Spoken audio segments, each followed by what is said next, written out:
Welcome everybody, welcome to DADAcation. Today we have a special guest, a special artist, a local artist in Boston by the name of Fass Coupe. Fass, we in the building, baby. Welcome Fass, I'm loving the energy. How's everything? Yeah, always, everything's smooth, man. Had to come pull up on my guy, hey man, DADAcation, Normalizing Fatherhood. Let's have the conversation. Let's do it. Yup. Let's get straight to it. Tell the people a little bit about yourself. Okay, so in terms of Massachusetts, I'm from Cambridge to be exact. That's really like 5 minutes outside of Boston. There's a bridge that divides Cambridge and Boston. So pretty much, grew up in Cambridge, was going over to Boston and stuff like that, moved around the city. But, when I was like 16, 17, I realized I could rap. And, we used to freestyle like in cars and stuff, my homeboys and stuff. And then I started going to the studio at the Boys and Girls Club in Everett, because I moved to Everett while I was a teenager. And, after that, that's when I started hearing myself on records and stuff like that. When I turned 19, shot my first video, put it out there, and I've been grinding ever since. That's dope. Yeah. I actually never heard that story, so that's exciting to hear. Yeah. That's why we're here to have this conversation. So just to give you a little bit, you already know the background of DADAcation. Mm-hmm. DADAcation is just something that's meant to, reach out to as many fathers as we can and just normalize fatherhood, because I think, a lot of children grow up with trauma because they don't have their fathers in their lives. So let's have that conversation. Like, tell me a little bit about your upbringing. Did you have your father in your life? In the beginning stages of my life, he was around. My mom and dad, they didn't get married or anything like that. And my dad was like a Rolling Stone. Like, he had a lot of different baby mothers, you know what I'm saying? Like, he had kids all over the place. So I didn't get to see him that much, you know what I'm saying? But he definitely came through and stuff like that. But as I started to get older, he didn't really come around. So I'll probably say I'm like between like 6, 7, 8. That's when I really started noticing he ain't really pull up like that. So I didn't really have no bad blood towards him, but definitely like it just kind of made me feel away, because I'm like, why? How come I'm not seeing him? You know what I'm saying? But obviously he had his reasons, or, whatever he felt like in terms of what was going on with my mom and him. You know what I'm saying? I don't really know, but he probably had his reasons and stuff like that. But in terms of my growth as a child, I definitely feel like, things could have been different if my father was more present, or just like, they're consistently talking to me all the time. Sometimes it's not even like pulling up. It's just being able to talk to a man, you know what I'm saying? As a kid, I feel like, especially as a boy, I feel like, that kind of like nurtures and molds the boy in a way to get him ready for like manhood and stuff like that. But, Facts. I had to learn other ways. I grew up in the projects and stuff like that. I had an older brother, older friends and stuff like that. So I kind of looked to them to get insight as like how to go about being a man and stuff like that. So I was good because I just looked at other people and I had good relationships with other people. But like for kids who don't really have that opportunity to see other like, father figures, older brother figures, or whatever the case is, role models, you definitely need to have a father figure at some point, or, you know what I'm saying? I think it's essential for the growth of a man, for sure. Absolutely. So I know you mentioned a few people. Who were those people that you said played that male impact in your life? Okay, so I have my older brother, you know what I'm saying? He's 8 years older than me. We don't have the same father.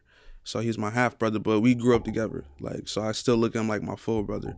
So he was definitely there, like when it came to like discipline and stuff like that, me doing certain things like getting caught stealing, or, just doing the wrong thing, not doing good grades in school. Like we would like fight and stuff like that, you know what I'm saying? So we used to do that. And then I had my older friend, Bruce, so he passed away. He was only a couple years older than me, but he had like an old soul, and he knew my situation and stuff because it was like tough growing up. So he kind of like took a little liking to me in terms of the kids in the neighborhood, because he knew like my struggle and stuff like that. So he definitely gave me some gems. And I got my older man, T. Woe. He's still around. He's my daughter's godfather to this day. So he's still around. He definitely gave me some gems too. Nice, dope. So as you just mentioned, you have a daughter. How many children do you have? I have 2. 2 daughters. Mm-hmm. And then would you say that impact, have you talked about, having that father figure, or, the father figure in your life growing up, would you say any of that played an impact, and how did it play impact for you being a father today? So I definitely, so when I had my daughter, I told myself, like, I'm going to be there, my first daughter. Like, I got to be there for this girl because, I didn't really get that. You know what I'm saying? I want to be there consistently for her. I don't want to leave her side, and I want her to know that I'm always going to be there. So, seeing how I grew up and not having a father figure actually there, like in terms of an actual father, it made me want to actually be there. You know what I'm saying? It motivated me even more, like to definitely make sure I'm there, to make sure that she doesn't have to, not wonder where her dad is or what's going on with her dad. Okay. Have you have any difficult? Are you and the mother of your child together today, or? Nope. And how do you feel that plays an impact, and what impact do you? So this is how I feel. I feel like men are built off logic. A lot of men. I can't say all, because everybody has their own difficulties and differences, but a lot of men are built off logic, so we just go off of what's right. That's how I feel. But I feel like sometimes with women, they're emotional creatures, and they make decisions based off their emotions. So I feel like, for a girl, when you get her pregnant or whatever the case is, however it happens, whether you're in a relationship with her, I don't know, she likes you a lot, she feels like, you're going to be with her forever. And when that doesn't happen, I feel like it causes some type of bitterness. And since they're emotional, I feel like the way that they display that bitterness is through the child. I'm not saying all mothers, but I'm saying a lot of mothers, if you were with them, a lot of the situations or dilemmas that you're having in terms of parenthood or being a father wouldn't have happened if you were like with that female. Wow. Yeah. That's dope. Like, to be honest with you, that I feel like I can agree with you 100%. Yeah. Because especially too, like a lot of things that are missing, like with postpartum and stuff like that.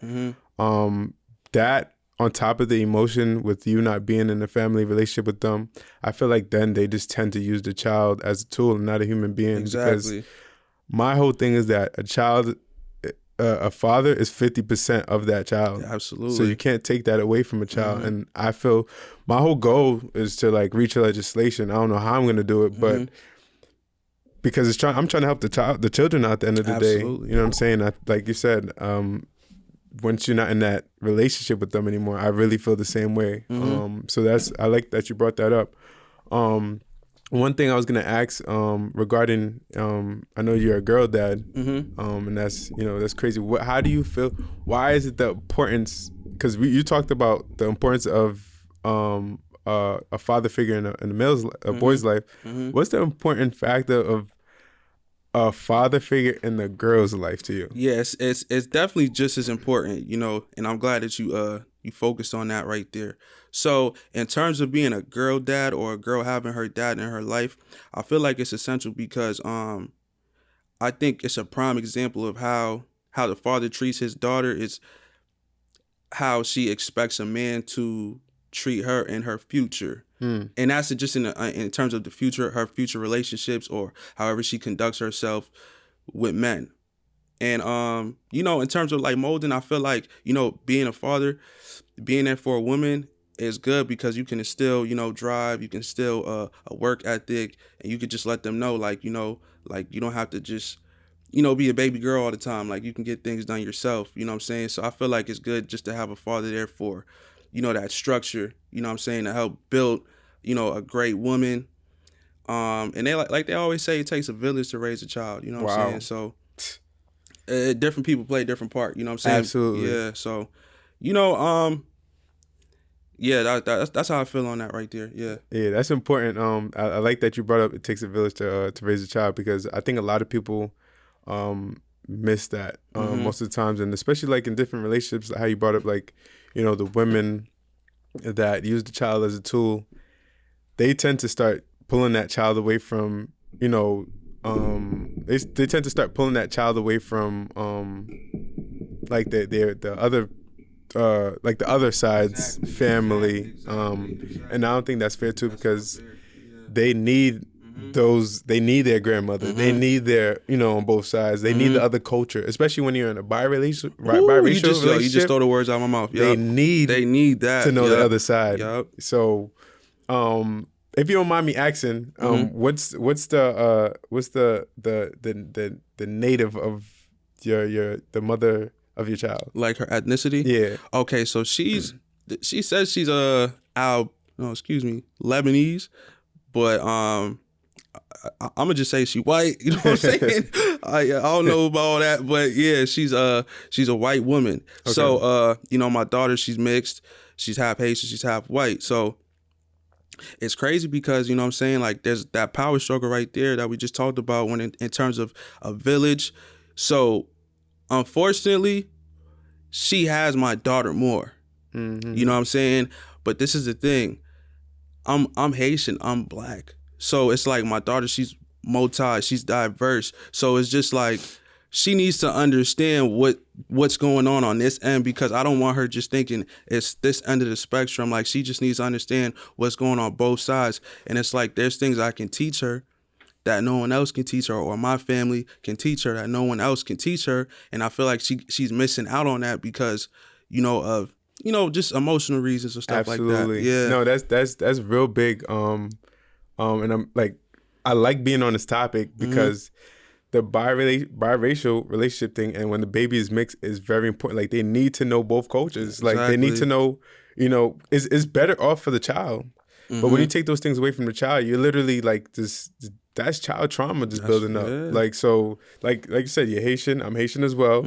So the child needs to know how to eat the dairy cole. They need to taste that food. They need to know what the Haitians do in their background. They need to know, you know what I mean? And that's the same thing for the mother. They need to know her style, their side. Like, I'm not taking anything from the mother, but that's very important. That's very important. That's very important. Seriously. And I feel like it's a bigger struggle for mixed babies. Because they're not getting both sides, and it's not fair to them, because they're gonna be both of them at the end of the day. And when they grow up, they should have those things.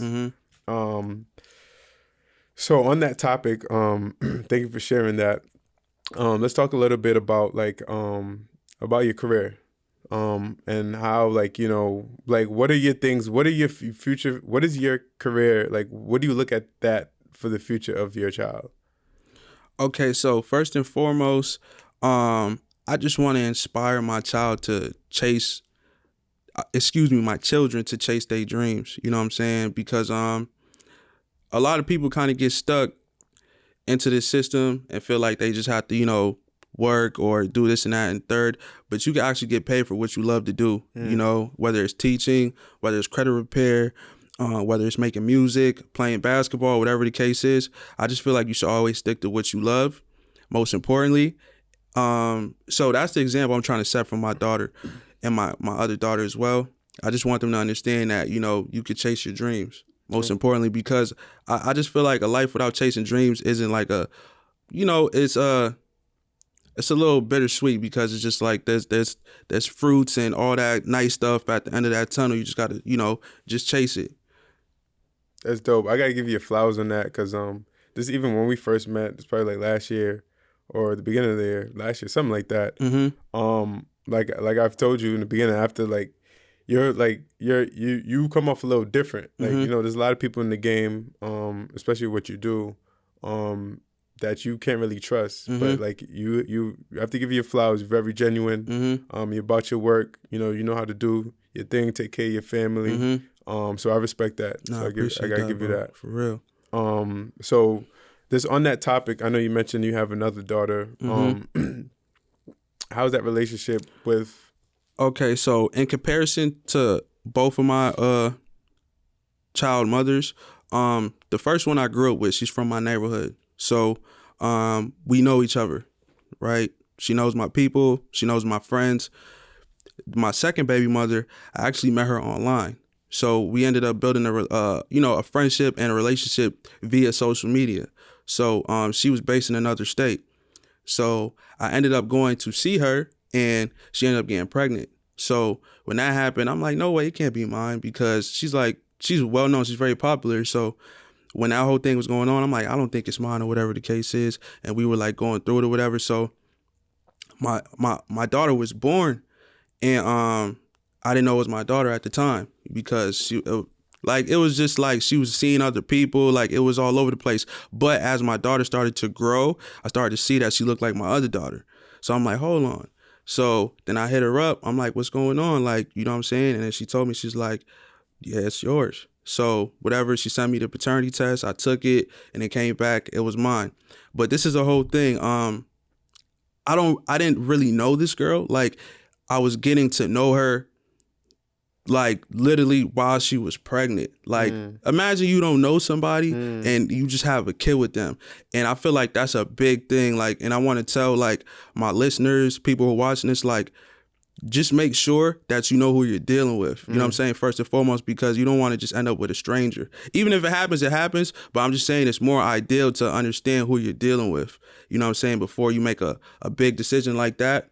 Just in terms of, you know, like co-parenting and, you know, being able to go about things. So it's definitely a power struggle because she's based in another state and I'm based in Massachusetts. So it's like, I don't get to see my daughter all the time. I have to call her, you know? So it's just a little different in terms of, you know, like my other daughter that's here. So the relationship with my daughter here obviously is super strong, but my relationship with my other daughter is not as strong just due to the fact that she's far away and I have to go through somebody else just to talk to her, and she gets emotional to the person I'm going through. So just imagine, you know what I'm saying, what I have to deal with. But yeah, go ahead. Nah, I at the end of the day, I kind of got to give you respect for even reaching out and just trying to be in your daughter's life. For sure. Because there's a lot of people out there that, you know, would just be like, yeah, you know, forget it, or that's too far. I don't want to do it. For sure.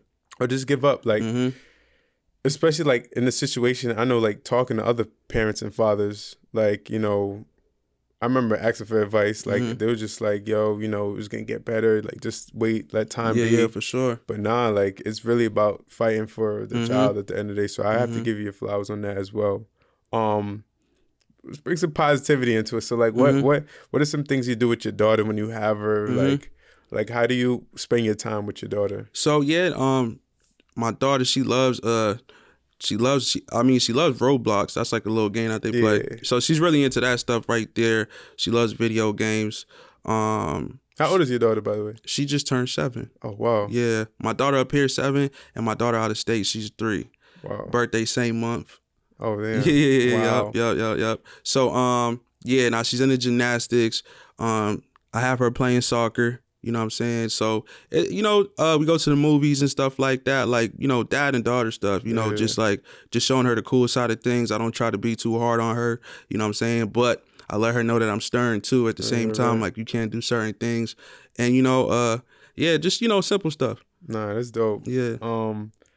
When she was, Cocomelon just came out, but a lot of kids are into Cocomelon. She's not into the Cocomelon thing? I haven't heard about the Cocomelon yet. Cocomelon, every time I play Cocomelon, like, that's the way to get my daughter's attention. Like, you know, I call her, like, sometimes, like, I play Cocomelon, and once it plays, she running across the room. But Cocomelon's this new thing that all kids like. I don't know what it is, the music, the kids laughing in the back, but that's the Cocomelon. So that's probably like Roblox to her. That Cocomelon is to my little one. Now that's dope. Let's talk a little bit about. I know you said you go to movies, stuff like that. What are disciplines that you, I guess, had from your male figure that you're implementing in today's life with your child? You know what I'm saying? Or things that you wouldn't. That I would. So, as far as behavior wise, like, of course, we got to make sure that these kids are behaving correctly. But, I definitely, tell my daughter, like, don't let nobody bully you. You know what I'm saying? I feel like that's essential in terms of, like, a child's growth and stuff like that, like, especially with school and stuff, because we're not able to always be there. So I'm heavy on that. I'm like, you know what I'm saying? I ask her, are the other kids being nice to you? What's going on? And I go off of what she tells me. So, if there was any situation where, another kid's bullying my child, I tell her she needs to speak on it. And if, it's ever in a setting where there's no, like, teachers or no supervision, she needs to stand up for herself. So that's essential to me, standing up for yourself. I feel like, you know what I'm saying, that if you instill that into your child at a young age, it'll definitely do a lot for them through life. Wow. Yeah. That's deep. That's dope. I like that. For sure. That's powerful. I like that. I hope everybody's listening to it. That's Fass Coupe dropping some No gems cap, today. yeah. I appreciate that. So what is something that what is some advice that you would give fathers that didn't necessarily grow up without a father, or fathers in like a situation that you're kind of in today, with like the mother of your child? I would say definitely talk to somebody about it that you're comfortable with. You know what I'm saying? Somebody close. You got to pick somebody that you really trust.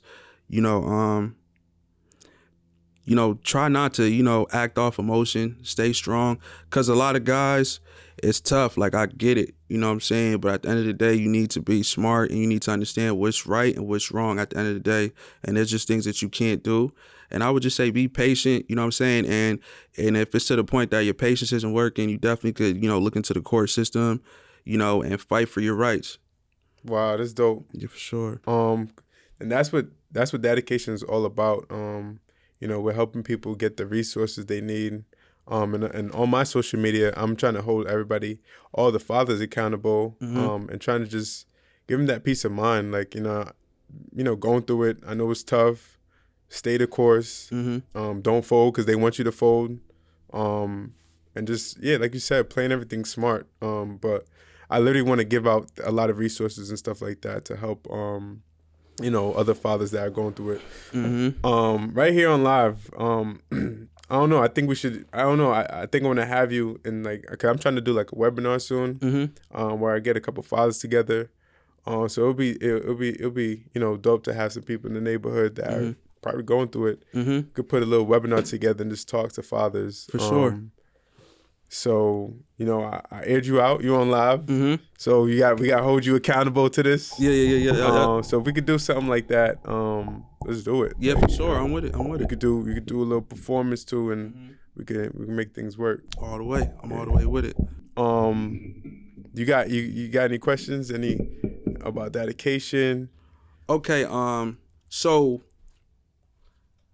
what inspired you to create this platform? Because you have like a whole podcast. So this is definitely something that means a lot to you. So like, what triggered you to be like, you know what, I'm gonna change. I'm gonna change the narrative. What made you come up with this? That's a great question. And I appreciate you for asking that.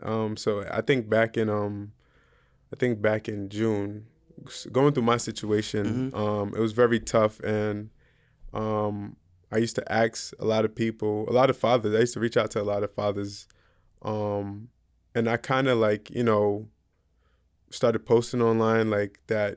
I miss my daughter and stuff, like situations like that. And then I just started getting a lot of feedback. People were hitting me up like, "Oh, I'm going through the same situation. I'm going through this." And I was getting it from others too that got it the opposite way. Yeah. And I was surprised, and it just went crazy. Like my DMs are going crazy, and I'm just like, you know what, like, this ain't right. Like nobody's doing anything about it. Like, and then like, just even like, hearing the emotions come out of these fathers, mouth. Like I was, and reaching out to fathers that when I needed help, it was kind of like what I told you earlier, like, yo, everything's gonna be all right. Just give it time. Just wait it out. Just like, nah, I gotta fight for my daughter because like she needs me. So I think from there, I was just like, yo, why is this not being talked about? I'm researching online, looking for social media, like, and nobody's really doing it. So I thought that, I had the platform and I have the voice, and I think that we need to have this conversation. And then through every conversation I had, people always said thank you because I was speaking to them, I was talking, I was bringing out wisdom. So it then inspired me to create the platform DADAcation, which was established in June. And then from there, I just kept reaching out to other people, and I thought that a podcast would be a great idea because I can sit down and have a conversation, that uncomfortable conversation that people don't want to have, and make it comfortable again so that we can make a change. And then I feel like the more people that hear me, it could bring some more awareness. Speaking to you, you know what I mean?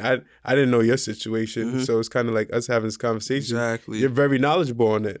So that really is what inspired me. And today, and I'm gonna continue going all out until I'm heard, until we all heard, and then we all get a little justice.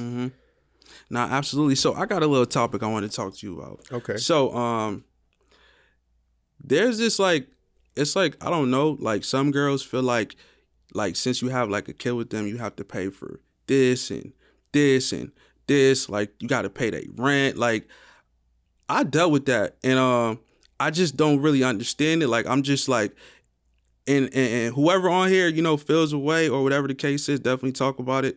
But I feel like just because I have a kid with you doesn't mean I'm responsible for paying your rent. I feel like you still need to take care of what you got to take care of. Like I don't get that.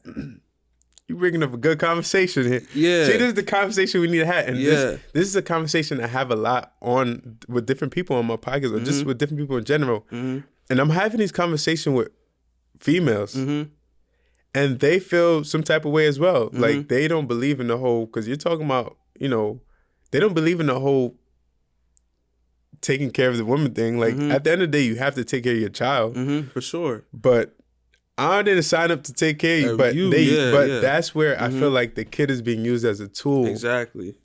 Just to get those things. Exactly. And sometimes you're not even married with the woman and they're trying to get you for that. But what's missing is, and this is why I'm having DADAcation and having this awareness, is that the system is set up in place for the women, I feel like.